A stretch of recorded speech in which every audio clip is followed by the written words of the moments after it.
Pantry, and today we're making, as you see in the title, we're going to make a rhubarb habanero jelly. I just made a rhubarb jelly for you guys, and so I'll leave that link in the iCard above. You'll see a little circle with an eye in it. And it really was easy, and it was so delicious, but all I could think of was how good it would be with some spice added to it. So I make a habanero apricot jelly that is to die for, and I thought, why not just change out the apricots for the rhubarb, essentially. So that's kind of what I'm doing. I've got my habanero peppers, which I will seed, and I'm going to chop everything very fine in the Vidalia chopper with the fine blade on it, so everything is even and looks beautiful floating in the jelly.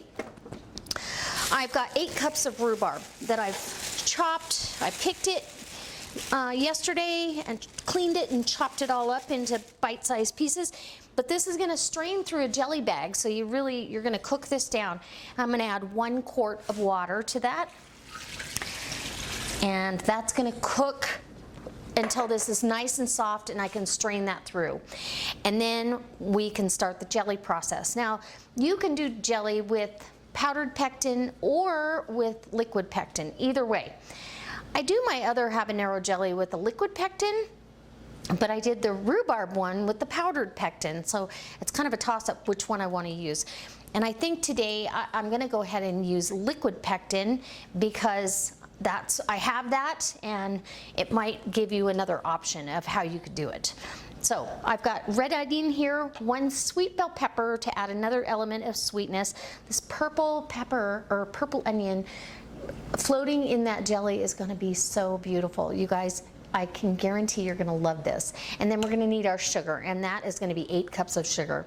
So really it's 8, which you're not going to have 8 cups of juice from that rhubarb, but we need at least 4.5 cups.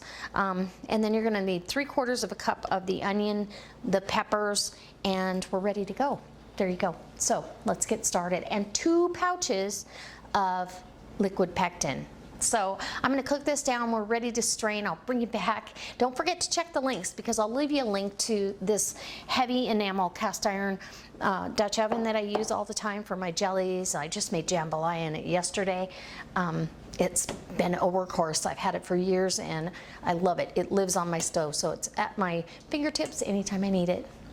And then check all the other links, and I'll try to link the recipe, write it out for you, so you have a written recipe you can copy and paste. All right, guys, I'll be right back. All right, guys, so I've got everything I needed to chop up. And while I was going over how I did the recipe, last time I had a little less of the rhubarb juice, and I forgot to tell you, I've got vinegar I'm going to add to this one. I did not add it to my first recipe, but I really think it adds something. It's in my original habanero apricot jelly, and so I'm going to add it, which means I'm going to add 3 packages of pectin when it comes time. So I'll still leave all the links and all the information down below. Now I have 3/4 of a cup of each. The purple onion, the habanero peppers, all diced up real tiny, and the red bell pepper. But I added some additional purple onion because this is a big batch of jam. Now I need my spatula, and I'm going to do it on camera. I'm adding 1 drop of food coloring. See it? Here it comes. 1 drop. I just want to tint it. Even though it has a little bit of a tint, I have the green variety of rhubarb. It tastes exactly the same. It just doesn't have that beautiful pink hue. And rhubarb juice on its own, right now I can feel it's kind of thick. So it actually has a little bit of that jelly texture to it to start with. So it's very pretty. 1 drop. So nobody gets to be upset about that. Now what I'm going to do is I'm going to go ahead and add all of my stuff right now. I'm going to bring it up to a boil that I cannot stir down. Then I'll add my pectin to it, and then once it comes back up to a boil, I'll let it boil for 1 minute, and that's when I'll see you next time over here while we're loading jars. So I'm pouring in this beautiful rhubarb juice. No pulp in there whatsoever, and that was actually 5.5 cups So the last time I had 4.5, but I really want the acidity of the vinegar in here too. It adds to the flavor of this jelly. And all the diced stuff that is actually going to float in here. And then we've got our 8 cups of sugar, which turns to liquid. You count your sugar as a liquid. And oh, that's going to be gorgeous with the purple and the orange and the red. Beautiful. Okay, so on the stove it goes, and I'm going to get a big batch of jelly out of this, and it's already absolutely stunning. I don't think you can see it, but it's beautiful. Okay, all right, so I couldn't resist. I had to bring you in and let you see how pretty this is already. And I know a lot of you want to see that hands-on. So the sugar is dissolving in here. This is going to be a nice full batch of jelly, and half the jars are already sold, so there won't be much left for us, but that's okay. I can make more as long as my rhubarb keeps producing. I can actually make another batch before the season ends. If it comes out as good as the last batch did, oh my gosh, absolutely wonderful. So like I said, this is going to come up to a full rolling boil, and then we'll add our pectin in, and I'll bring you back for that. Okay, so now this is a boil that you can't stir down. And so that's what we're talking about when you've got a boil you can't stir down. I'm going to add my pectin into this. Now you could add a little bit of butter for the foam factor, and I may do that, but you only add like maybe a teaspoon and a half, and add your liquid pectin in. And there are ways to do this without pectin if you don't like pectin, but I'm at the mercy right now of the pectin. You can make your own pectin, and if I ever get enough apples on my trees, maybe next year I'll be able to make some homemade pectin. And then go ahead and bring this back up to a boil, and when it comes up to a boil that I can't stir down, and that means no matter how much I stir, it's still boiling. It's just starting to come up to a boil because that pectin's going to cool it down. And I'm going to set my kitchen timer at that point for 1 minute. Okay, we are at a rolling boil that keeps going even when I stir it. So we're going to start that timer for 1 minute and continue to stir. Okay. Just keep stirring. Here we go. We're on the countdown. 5, 4, 3, 2, and 1. Okay. We will see you at the counter. Okay, guys, we are ready to jar this up, and I couldn't be more excited. It looks beautiful. So you want to really give it a good stir before you start loading it into your hot jars, and try to make sure that all the pieces are well distributed. Make sure your jars are hot out of the dishwasher, or hold them in a hot canner. You need 1/4 inch of headspace, and that's perfect. And wipe the rim of your jar. Make sure there's nothing on there. And I'll get this out of your way. And grab a lid. Grab a lid that are hot. They're soaking in hot water. You don't need to simmer them anymore. I don't think you ever did, but they do need to be warmed up. Now, all the fruit or all the vegetables are floating to the top. So when these come out of the counter, as they cool periodically, I will shake them up to distribute it equally. So that's going to go rest in the canner.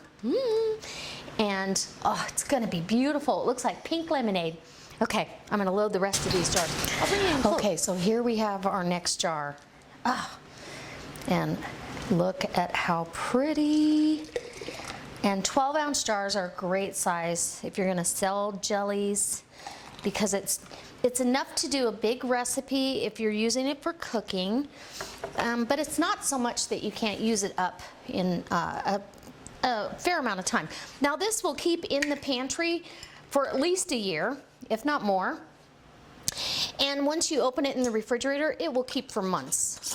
You want to refrigerate it after you open it. But the sugar is a natural preservative, so there you go. That is a beautiful jelly. Look at that. So when I take it out of the canner, and I'll leave end shots as I've mixed it to distribute the veggies. Okay, this is gonna water bath can for 10 minutes, and then after that timing is up, and that means the water came up to a boil, then I'm gonna shut off the burner, take the lid off, and let it set for 5 before I pull it out of the canner, and that's when you see next. Okay guys, our jelly is done. I'm super excited, and I can't wait to show you. So I got, let's see, 1, 2, 3, 4, 5, 6, 7, 8 12-ounce jars. No, excuse me, 7 12-ounce jars, 1 pint, and 1 8-ounce jar. And so this is what we have. Look how beautiful that is. I'm gonna get out of the way here. It's beautiful, and I have an old label that didn't come off all the way, but that's okay. We're just gonna put a label right over it. So as this cools, like I said, I will shake this up just gently and distribute the veggies that are inside there. So it's beautiful. It looks like pink lemonade. Let's see, and we actually have a bowl that I've been cooling in the refrigerator. So I will bring that out. Here's my pint jar, and just as pretty. Look at, guys, this is so beautiful. I can't wait to taste it. And I'm gonna taste it right now as soon as I get these all out of the canner. So we have 7 12-ounce jars, 1 pint, 1/2 pint, and I've got this bowl, and you can see it's starting to set. And let me bring this over so you can see. You can kind of see how it's kind of glopping together and getting on the spoon there. It's setting. It takes jelly a little while. I honestly, if it didn't set for whatever reason, I wouldn't keep this as syrup. I would reprocess the jars, but I'm gonna taste a little bit. And there's not much of the vegetables in here because it was down to the bottom of the pot, but that's okay. We're gonna actually have this with our dinner tonight. It's gonna be delicious.